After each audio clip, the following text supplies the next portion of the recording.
Awakening with Brahma Kumaris. ओम शांति। Awakening with Brahma Kumaris में आज फिर आप सबका स्वागत। और अब तो सचमुच ये कह सकते हैं कि अवेकनिंग हो रही है अपने ही बारे में। जहाँ तक अभी हमने अपने जीवन को देखा, हम सोचते थे यहीं तक जीवन सीमित है, लेकिन जब आत्मा को देखते हैं तो आत्मा तो अनादि है, ये कहा गया, ये समझ में भी आया। अब उसका जो चक्र हमारा चला है, कैसे कैसे हमने जीवन जिया है और अब कहाँ तक पहुँचे हैं, ये पूरी एक जो हिस्ट्री है वो क्लियर हिस्ट्री सामने आ रही है इस सृष्टि चक्र की। इस पर और आगे चर्चा करते हैं। हर बार की तरह हमारे साथ हैं ब्रह्मा कुमारी सिस्टर शिवानी। ओम शांति। ओम शांति। सिस्टर शिवानी, अगर पिछली कड़ी को देखते हैं, another very important aspect which came out, which actually feels real, this is what the truth must have been, क्योंकि क्वेश्चंस हैं बहुत सारी, अभी तक कन्फ्यूजन्स थी। आपने कहा कि अगर हम सत्युग त्रेता को देखते हैं तो दोनों जो एस्पेक्ट्स थे, चाहे वो रूल करने के थे और स्पिरिचुअलिटी के थे, वो एक के पास थे। जैसे जैसे त्रेता खत्म हुआ, द्वापर आया, उसमें ब्रेक हुआ। क्योंकि हमेशा आप देखो, किसी भी समाज में दो सत्ता ही सबसे पावरफुल है, धर्म सत्ता और राज्य सत्ता। जब धर्म सत्ता और राज्य सत्ता एक के पास होगी, तब आपके पास कोई कॉन्फ्लिक्ट नहीं। एंड मोस्ट इम्पोर्टेंट, तब आपका जो राज्य है वो धर्म पर चलेगा। धर्म परायण राजा होगा। एब्सोल्युटली। सो वो है कि जो राजा होगा वो कैसा राजा होगा, और फिर जैसा राजा वैसी प्रजा होगी।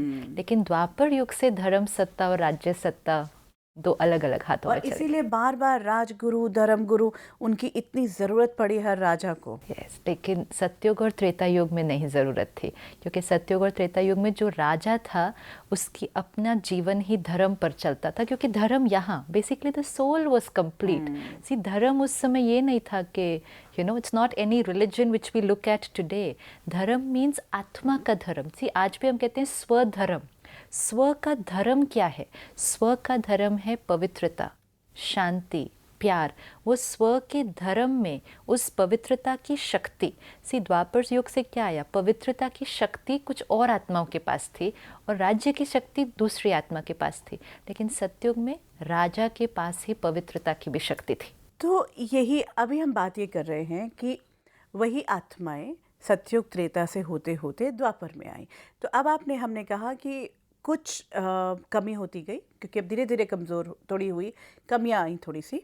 तो कुछ ने, आत्माओं ने राज्य की सत्ता को लिया। तो फिर इन्हीं में से कुछ थी जिनकी पवित्रता कायम रही और उन्होंने फिर धर्म की सत्ता को किया। वो कैसे हुआ? जो आत्माएं सत्युग से आई हैं, सी इट्स लाइक आप अभी के समय पे देखो कि 5 बच्चे खेल रहे हैं, ठीक है, उन्होंने गेम को शुरू किया, ठीक है, अब 3 घंटे से वो खेल रहे हैं। तो 5 बच्चे 3 घंटे से गेम खेल रहे हो, तो 3 घंटे में वो थोड़ा थक गए हैं, मैले हो गए हैं, किसी को चोट वोट भी लगी है। 3 घंटे के बाद 5 बच्चे और ज्वाइन करते हैं गेम को। लेकिन जो 3 घंटे बाद 5 बच्चे और ज्वाइन करेंगे, वो बच्चे तो फ्रेश आए हैं ना अभी, तो वो तो फ्रेश है, एनर्जेटिक है, चार्ज्ड है एंड बिल्कुल हेल्दी है, उनको कोई चोट वगैरह कहीं नहीं लगी है। तो सेम आप देखो इस सृष्टि चक्र में कुछ आत्माएं सत्युग के स्टार्टिंग से आई, वो सृष्टि पर ही रहेंगी, लेकिन कंटिन्यूअसली और आत्माएं भी सृष्टि पर आती जाएंगी। जो आत्मा सत्युग के स्टार्टिंग से होगी, तो द्वापर के स्टार्टिंग में वो आत्मा 2500 वर्ष से रोल प्ले कर रही है।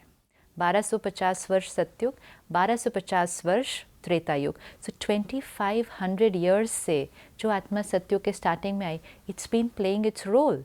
तो वो आत्मा थोड़ी सी, एकदम नहीं, लेकिन थोड़ी सी उसकी पावर कम हो गई है, उसकी प्योरिटी कम हो चुकी है। उस आत्मा के अंदर अब राज्य करने की शक्ति है, क्योंकि 2 शक्तियाँ, उसका अनुभव भी है ना, अनुभव, दैट्स व्हाट। जो पवित्रता होती है वो आत्मा की होती है, जो राज्य होती है वो आपका स्किल होता है, वो आपका स्किल है। तो जो आपका स्किल है वो आपके पास अभी भी है, लेकिन जो आपकी इंटरनल पावर है वो कम हो चुकी है। उल्टा उस स्किल में तो आप माहिर हैं, क्योंकि आप 2500 वर्ष से एक्चुअली राज्य कर रहे हैं। जो आत्मा सत्युग के स्टार्टिंग में, श्री राधे, श्री कृष्ण या श्री लक्ष्मी, श्री नारायण, जो सत्युग के स्टार्टिंग से राज्य करते हैं ना, वो हमेशा राजा ही बनेंगे।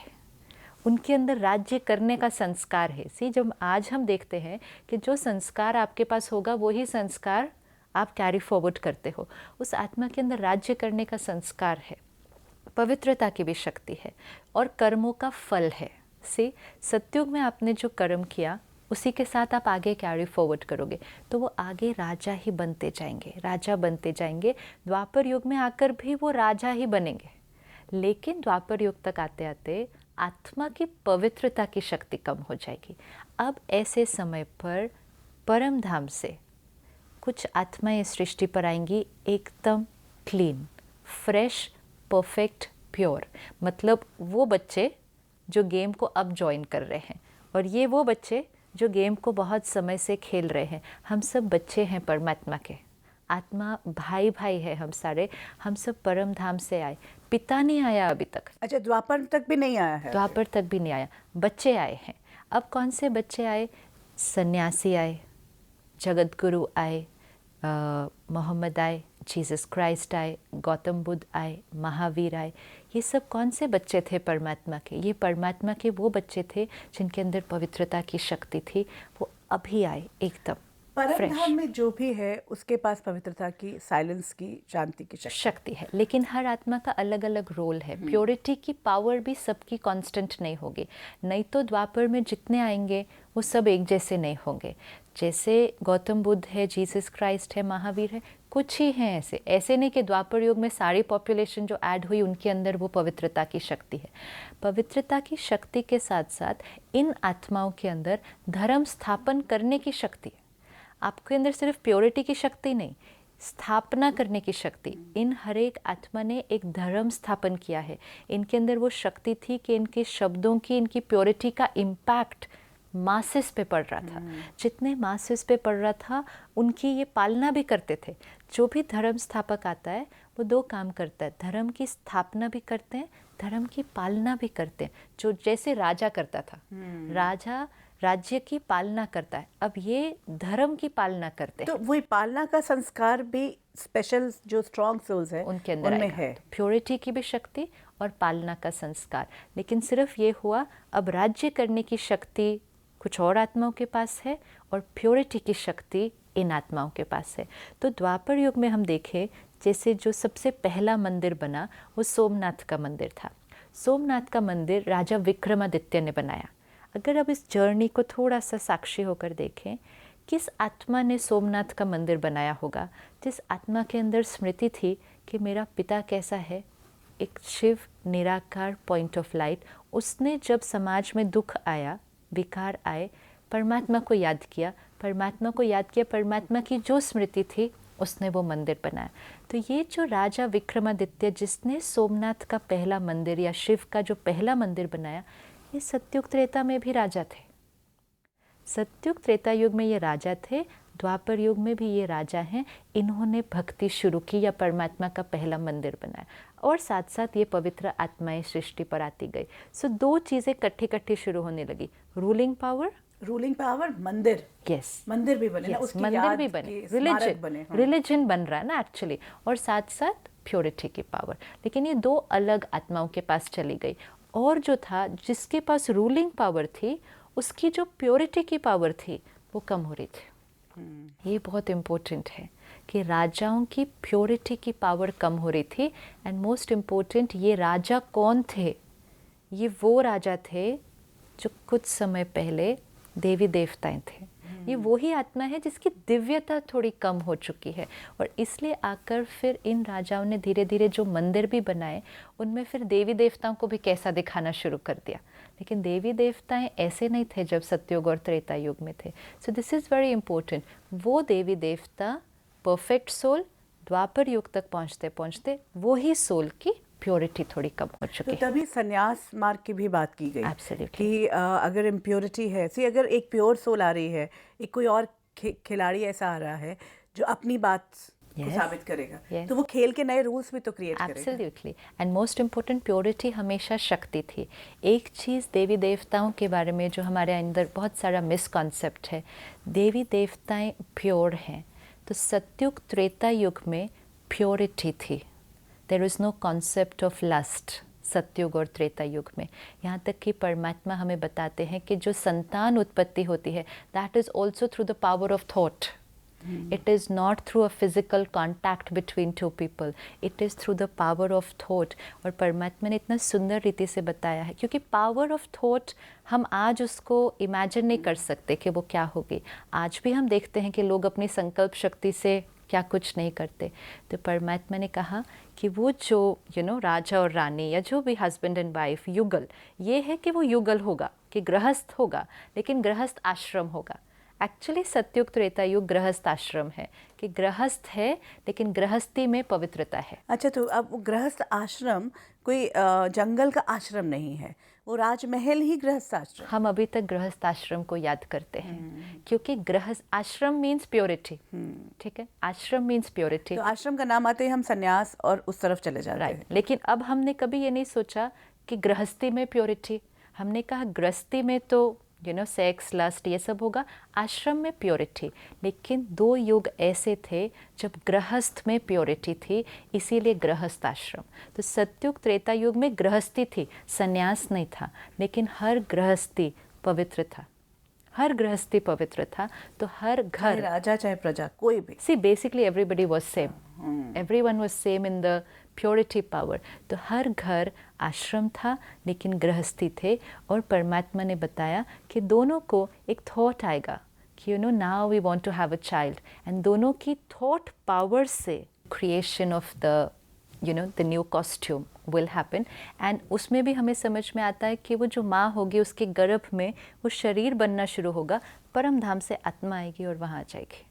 तो या तो परम धाम से आत्मा आएगी, या जो आत्मा सतयुग में है और वो एक शरीर छोड़ रही है वो दूसरा शरीर लेगी। लेकिन जो शरीर क्रिएट होगा वो थॉट पावर से होगा, फिजिकल कांटेक्ट से नहीं। देवी देवताओं के साथ जो हमने ये वाली बातें भी जोड़ी हुई हैं, हमें समझना होगा कि देवी देवताएं संपूर्ण पवित्र थे, संपूर्ण पवित्र। संपूर्ण पवित्रता ये है कि उनके अंदर इतनी पावर थी कि reproduction is also by purity, by thought power, जो आज it might feel difficult to believe but it used to happen. लेकिन द्वापर युग से वो प्योरिटी की पावर कम हुई। तो पहला विकार जो सबसे पहला विकार जो अटैक करता है वो है लस्ट, काम विकार। इसीलिए कहा जाता है काम महाशत्रु है। आप क्रोध महाशत्रु नहीं बोलते, मोह महाशत्रु नहीं बोलते, लोभ, काम महाशत्रु है। क्योंकि काम विकार आने से सब कुछ जुड़ता है, क्योंकि काम विकार आने से आत्मा की शक्ति बहुत जल्दी डिप्लीट होती है, बहुत जल्दी डिप्लीट होती है। काम को भी ये तो हमने समझा कि सन्यास आया और लोगों ने उधर जाना चाहिए। काम को भी देवता माना गया है, कई बार कामदेव कहते हैं।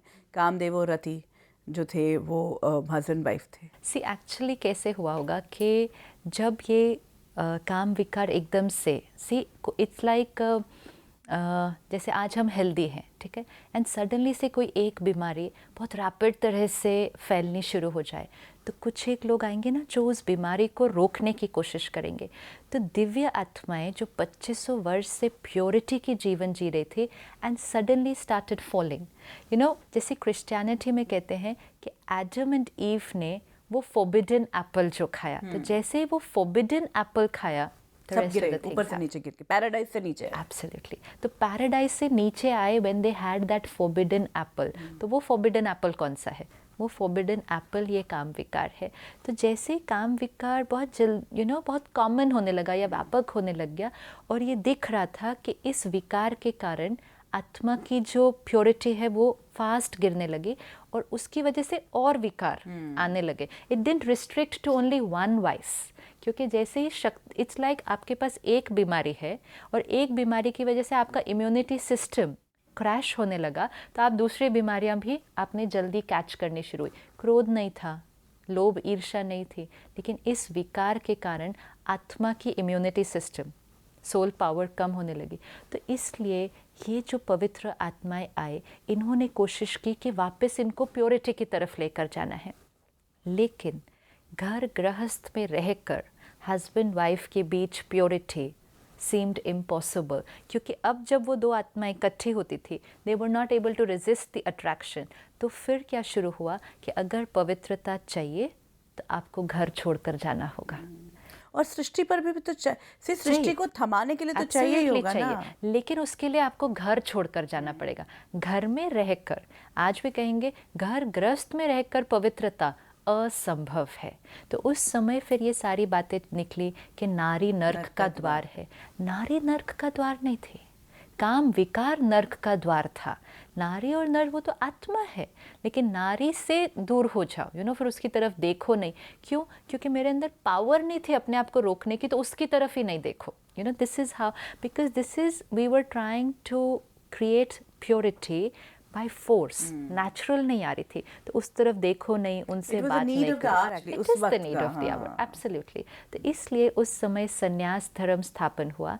लेकिन जैसे ही संन्यास धर्म स्थापन हुआ होगा, कई लोग अपना घर छोड़ना शुरू कर दिया होगा। किया है ना। तो पवित्रता मतलब घर छोड़ना पड़ेगा, और घर छोड़ना पड़ा मतलब परिवार टूटने लगे। अब समाज में क्या होता है, जैसे कुछ प्रॉब्लम आने लगती है, कोई उसका सल्यूशन देता है। तो इन्होंने जो संन्यास धर्म स्थापन हुआ, उन्होंने प्योरिटी को थमाने के लिए ये सल्यूशन दिया कि प्योरिटी चाहिए। लेकिन इसका रेपरकशन क्या आ रहा था? घर छोड़ रहे थे, परिवार टूट रहे थे, बच्चों को छोड़ जाते थे, पत्नी को छोड़ जाते थे। And it's not like today कि वो पत्नी इंडिपेंडेंट है और वो सब कुछ संभाल लेगी। She would have nothing left behind. और उसमें फिर ये भी था ना कि सृष्टि आगे कैसे चलेगी? गृहस्थ नहीं होगा, थॉट पावर तो रही नहीं। तो ये जो आज तक इस बात का कहा जाता है कि सृष्टि आगे कैसे चलेगी अगर संतान नहीं होगी? Absolutely. And very important is women को डिग्रेड करना शुरू कर दिया ना। सी, नारी को नर्क का द्वार मतलब नारी के प्रति दृष्टि सारी कैसी हो गई। तो फिर कुछ आत्माओं ने ये बार बार एस्टैब्लिश किया कि देवी देवताएं भी गृहस्थ में रहते थे। इट्स लाइक रिमाइंडिंग कि वो जिनकी तुम पूजा करते हो, वो जो हमारे जिसके कुल के हम हैं, वो जो हमारे पूर्वज हैं, वो गृहस्थ में रहते थे। और फिर देवी देवताओं के मंदिर बनने शुरू हो गए। मंदिर बनने तो शुरू हुए, लेकिन उनके साथ ये सारी बातें भी जुड़ गई, just so that to give a message कि देवी देवताएं भी ये सब करते थे, तो आप थोड़ी कुछ गलत कर रहे हो। फिर कई मंदिर ऐसे बने जिसमें देवी देवताओं की मूर्तियों को इस तरह से दिखाया गया। और फिर ये कि काम विकार को भी कह दिया कि कामदेव, कि सी वी हैव टू सी कि what thought process must have gone, कि उस चीज़ को रॉन्ग नहीं मान के राइट बताना। तो राइट बताने के लिए फिर हमने ये सारी चीज़ें की, और बार बार ये रीइंफोर्स हुआ कि देवी देवताएं गृहस्थ में थे, संन्यास में नहीं थे। गृहस्थ मार्ग ही सही मार्ग है, ताकि फिर मेजॉरिटी को वापस आप गृहस्थ की तरफ लेके जा सको। लेकिन सिर्फ छोटी सी चीज़ ये थी कि देवी देवताएं गृहस्थ में थे, लेकिन गृहस्थ में प्योरिटी से थे। लेकिन हम अब फिर गृहस्थ की तरफ गए, लेकिन फिर प्योरिटी को नहीं मेंटेन कर सके। लेकिन फिर ये जो धर्म पिताएँ आए, सन्यासी आए, इन सब ने अपनी प्योरिटी की शक्ति से सृष्टि को थमाया है, पूरा द्वापर युग, यहाँ तक कि कलयुग के अंदर भी। तो इसका मतलब हम अगर देखें तो वही दिव्य आत्माएं जो संपूर्ण थी, जिन्हें हम आज पूज रहे हैं, वो भी तो द्वापर में वही जो राज्य सत्ता जिन्होंने संभाली, जिन्होंने पूरा आगे राज्य भार संभाला, वो ही तो अपनी प्योरिटी को छोड़कर उसमें गए, काम विकार में गए। और तभी उन्हीं की याद है, उन्हीं की यादगार में वो सारा मंदिरों में भी किया। हुआ तो सही, हुआ बिल्कुल सही, लेकिन जब वो उस दिव्य रूप में थे तब नहीं हुआ। हाँ, लेकिन है तो वो जिस बॉडी को उन्होंने लिया, यात्रा तो उसी आत्मा की है। सी, वो ही आत्मा है, सतयुग में थी, लेकिन सतयुग में वो श्री कृष्ण, श्री राम, श्री सीता, श्री लक्ष्मी, श्री नारायण थे।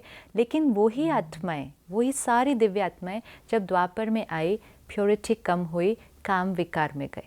लेकिन हमने क्या कर दिया, हमने उन आत्माओं को उस रोल और उस कैरेक्टर को उनको फिर दिखा दिया कि वो काम विकार में गए। तो उससे फिर थोड़ा सा अंडरस्टैंडिंग में कंफ्यूजन आता है कि देवी देवताएं भी ये करते थे। नहीं, वो वाली आत्मा जब दिव्य रूप में थी तब वो ये नहीं करती थी, लेकिन वही आत्मा जब द्वापर युग में आई तब वो प्योरिटी कम हो गई, तब तो यस इन सारे एस्पेक्ट्स में।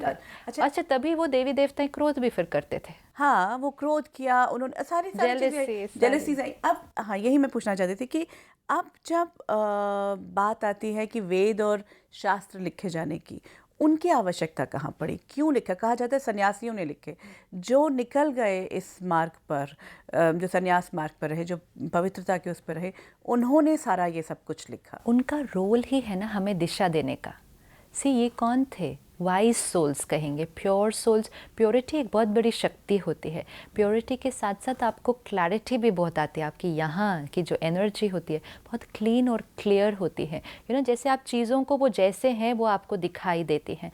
तो उनका रोल तो ये हुआ ना कि सब हम जो गलत रास्ते पे जा रहे थे, हम जो आपस में लड़ रहे थे, हमें जो ईर्ष्या, द्वेष, युद्ध, नफ़रत ये सब हो रहा था, हमें जीवन जीने की कला, हमें टूटते हुए से वापस यूनाइट होना, ये सब हमें कौन सिखाएगा?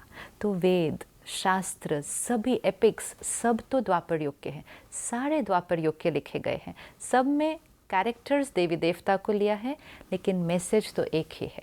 Messages of the way of living, the way of relationships, the way of purity and remembering God. Message सब में वो है कि ये ही जीवन जीने का तरीका है। ये हमें सिखाया जा रहा था because it was the need of the hour. तो आप जब एक बहुत एलिवेटेड स्टेज से कोलैप्स करते हो, कलयुग में हमें पता नहीं चलता, नहीं हमें फर्क लगता, नहीं पड़ता, क्योंकि हम काफ़ी collapse in fact I met somebody, he said कि रावण ने ऐसा क्या किया था? रावण ने कुछ ज़्यादा नहीं कर दिया था। आज के वक्त में अगर हम देखते हैं तो उस परिप्रेक्ष्य में, उस समाज की स्थिति को देखते जब बहुत हाइट से गिरते हैं ना, उस समय आपको जल्दी थमाने की ज़रूरत होती है। अब तो हम काफ़ी टाइम से उसी स्टेज पर हैं, लेकिन जिन्होंने हमें थमा कर रखा, तो हम अभी भी चल रहे हैं। बहुत इम्पोर्टेंट रोल है रिलीजन का, लेकिन उस समय ये रिलीजन कंपार्टमेंटलाइज नहीं हुआ था। ये तो हर एक, जैसे आज भी, आज अगर हम देखें आज के युग में, बहुत लोग कहते हैं कि इतने सारे मठ पंथ हो गए हैं, इतनी सारी ऑर्गेनाइजेशंस हो गए। हमारे पास भी सेंटर पे जब भाई बहनें आते हैं, कहते पता भी नहीं चलता किसके पास जाओ। सब लोग, अच्छा फिर एक बात और कहेंगे, सब लोग बातें तो सेम करते हैं, रास्ता तो अलग अलग है। सब लोग अच्छी बातें ही तो सुनाते हैं ना। फिर ये फ़र्क। अब ये आज तो हम इनको देख सकते हैं कि ये 1 ऑर्गेनाइजेशन 2 3, अगर ये लंबा टाइम ऐसा चला, this will become 1 group 2 groups 3, and फिर अगर इनकी पावर कम हो गई तो ये एक दूसरे के साथ युद्ध भी कर सकते हैं, या एक दूसरे की बात पर हर्ट होकर कुछ भी कर सकते। सिमिलरली द्वापर युग में एक धर्म स्थापक, एक संत, एक सन्यासी मैसेज दे रहे थे। सिर्फ दे वर नॉट एस्टैब्लिशिंग रिलीजन्स। वो कोई ये कंपार्टमेंट्स या ग्रुप्स नहीं क्रिएट करने आए थे, वो मैसेज दे रहे थे। और हर एक का समय भी अलग अलग था, हर एक का स्थान अलग अलग था, वो दुनिया के किस कोने में आए थे। उनका सुनते गए, लोगों को प्राप्ति होती गई, जीवन जीने लगे, लेकिन वो परमात्मा से नहीं जुड़े, वो उनसे जुड़ गए। वो उनके फॉलोअर्स बन गए। अब क्योंकि वो उनके फॉलोअर्स बन गए, वो उनको ही अपना बड़ा समझने लगे। यही हमारे लिए वो है, और जैसे यही हमारे लिए वो है, तो फिर मेरा अलग आपका अलग हो गया।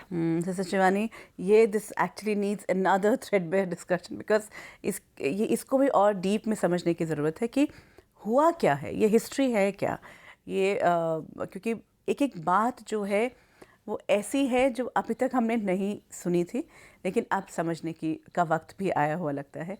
थैंक यू सो मच ओम शक्ति। ये हमारी हिस्ट्री है। आज तक मन करता था, सवाल उठते थे कि हुआ क्या होगा। अभी भी क्वेश्चन उठ सकते हैं कि क्या सचमुच ऐसा ही हुआ होगा। लेकिन अगर चेन को देखते हैं, जितना जितना हमने देखा है, द्वापर के हमारे साथ हिस्ट्री के अवशेष मिलते हैं। द्वापर के बाद की बातें, राजा विक्रमादित्य से लेकर अब तक की कई सारी चीज़ें अवेलेबल हैं। हम में से ज़्यादातर लोग जानते भी हैं, संन्यास मार्ग की हिस्ट्री को भी जानते हैं, फिर आगे किस तरह से मंदिर स्थापित किए गए उनके बारे में भी जानते हैं, क्या क्या मन में सोच थी, जो वेदों की रचना हुई उसके बारे में भी।